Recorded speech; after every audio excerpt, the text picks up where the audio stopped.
Okay, so today we'll be talking about the 2023 Canadian Chemistry Contest.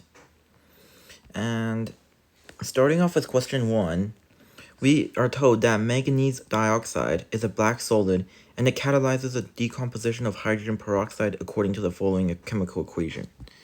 And it asks us which chemical designation best characterizes the chemical properties of manganese dioxide. So over here we can see that the equation is already written, given to us. So it's only a catalyst reaction, so like it helps it act. So Mn, the manganese dioxide, MnO2, and then we can see that it generates oxygen. So like inside this reaction, it generates oxygen. So technically, it counts as an oxidizer, because it facilitates the reaction without being consumed, and it is a strong oxidizing agent often used in laboratories or in industrial redox reactions. Alright, question 2. It shows us the Habe process is a reaction used for commercial production of ammonia. And if 48 liters of hydrogen gas are combined with 21 liters of nitrogen gas at 300 atm and 500 Celsius, what volume of ammonia will be produced? Alright, so over here we are given that we need to find the limiting reagent, reactant. So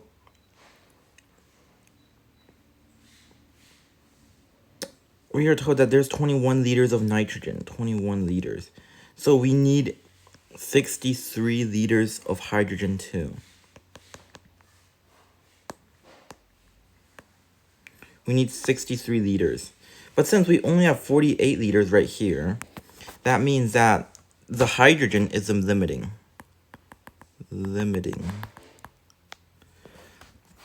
And since it's limiting, then it's just 48 liters of hydrogen. Oh my bad, this is of hydrogen, and we need to times 3 over 2. We need to times 3 over 2, because this is 3 hydrogen makes up 2 nitrogen. So this would equal 32 liters. Alright, question number 3. What volume of oxygen at 22 degrees Celsius and 100 kilopascals will be produced if 0.378 grams of potassium chlorate is allowed to decompose completely by heating, according to the following unbalanced? Alright, so to balance this thing, we see that oxygen has to be even, so we try a 2 here, and then so it goes 2, 3. So molar mass of this thing is 122.55 grams per mole. That means that with a total of 0.378 grams, we have a total of just divided by the molar mass, and we have a total of 0.00308 moles of potassium chlorate. And since we know this, it's in a 2 to 3 ratio, because here it's 2 and then to 3 ratio. So that means we times this by 2 to 3, which equals roughly around 0.00463 moles of oxygen. So then we use the standard equation PV equals nRT. We know what T is. We know what V is. Oh no, we're calculating for the V. We know what P. We all know every variable except V. So we can just rearrange this and find the final value. Oh my. So we rearranging this, we find that it's 0.011. 0.114.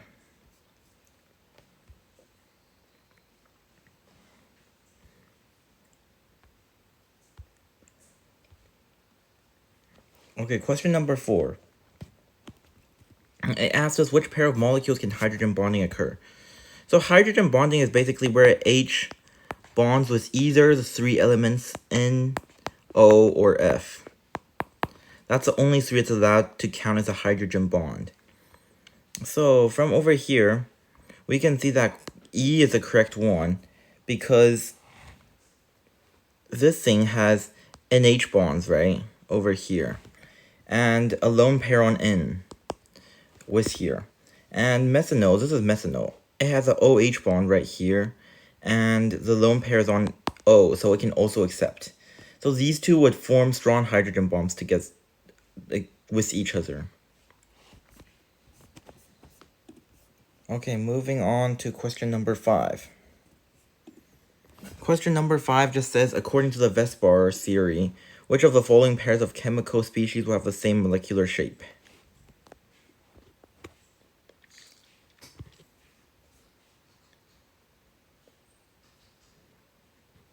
Alright, so here looking through all the options, we will come to the conclusion that it's D. Because NH4 has 4 bonding pairs and 0 lone pairs, right? Because it's a positive ion. So that means that it will have 4 bonding pairs and 0 lone pairs. So this shape is tetrahedral. And this is a similar scenario where chlorine has 4 bonding pairs and also 0 lone pairs.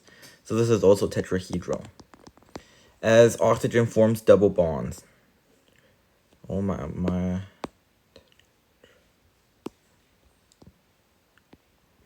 Yeah. Okay, question number 6.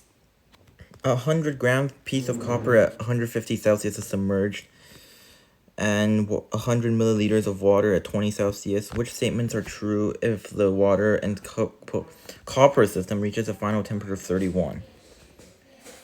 Also, statement 1, the process is endothermic for copper because the final temperature is lower than the initial temperature. Okay, so this statement is initially false because copper loses heat to the water, which makes the process exothermic for the copper. Statement number 2, copper experiences the greater temperature change because it has the greatest change in heat energy. Okay, so this is also false. This should also be false because by the law of conservation of energy, the heat lost by copper equals the heat gained by water, which means that QCU equals Q water. There's no energy being gained or energy being lost because the energy change of the magnitude is the same. And for statement number 3, water experiences a smaller temperature change because it has a higher specific heat capacity. So this statement's the only one left, so that means it has to be true. But this is also true because the specific heat capacity calculates the Q equals MC delta T, where Q and M are roughly the same for both.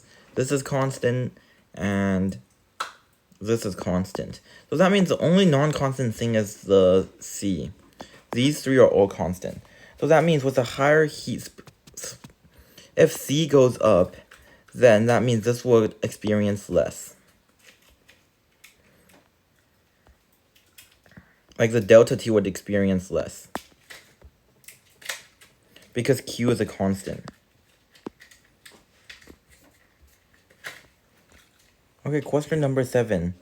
Which of the following reaction coordinates diagrams of potential energy versus time represents an endothermic, with one reaction intermediate? So endothermic is where it absorbs energy. So that means A is wrong because the starting is higher than the ending. B is also wrong. And the others are all correct because it's all above, as you can see. That means it absorbs energy at the end.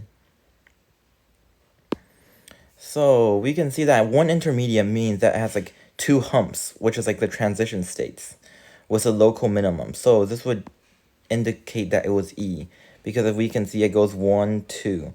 So it's just we need to see 2 peaks to indicate that it's one intermediate. Okay, problem number 8. It tells us that 11.06 grams of an unknown metal reacts completely with excess chlorine gas. 0.174 mole of the metal chloride is produced. And what is the identity? Okay, so inside here, since it doesn't tell us the metal, so we assume it's a 1-to-1 molar ratio for the metal to chloride. So that means the mole of metal being used is 0.174 moles. And over here, the molar mass is going to be 11.06 divided by the moles it took to react, which means that it roughly has a molar mass of 63.56 grams per mole. Because this is grams, this is mole. So that means from the periodic table, we know that this is roughly copper. So we choose copper and we move on. Question 9. Changes in the effective nuclear charge and electron shielding are two main factors used to explain observed trend in a periodic table.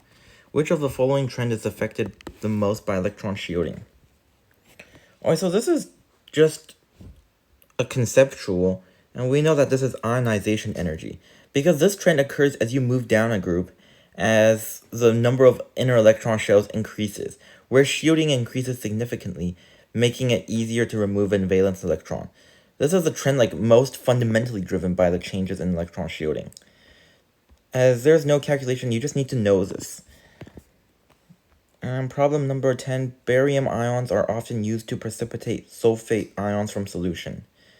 If 37.34 of barium chloride fully precipitates all of the sulfate ions in 2.37 liters of a solution of unknown concentration, calculate the concentration of sulfate ion in the original.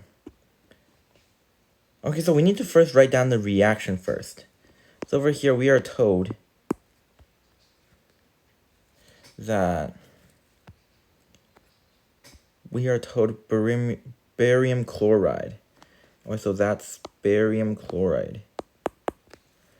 And then sulfate ion. Oh my, where am I writing my 4? Sulfate ion, and this would turn into beryllium sulfate and plus chlorine ion. So we know that this molar mass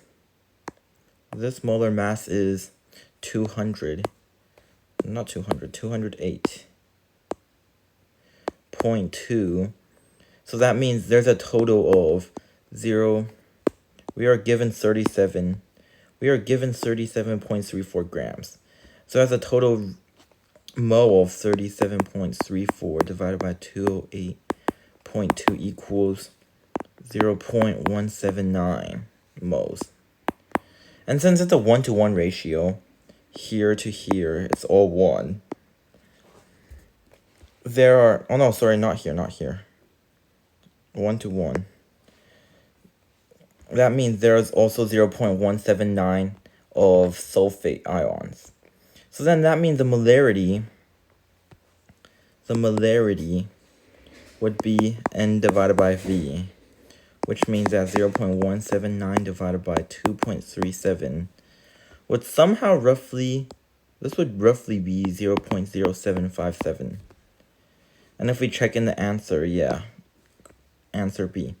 Okay, so this is question 1 to 10. These questions are all okay except for some of the conceptual, if you really kind of don't understand.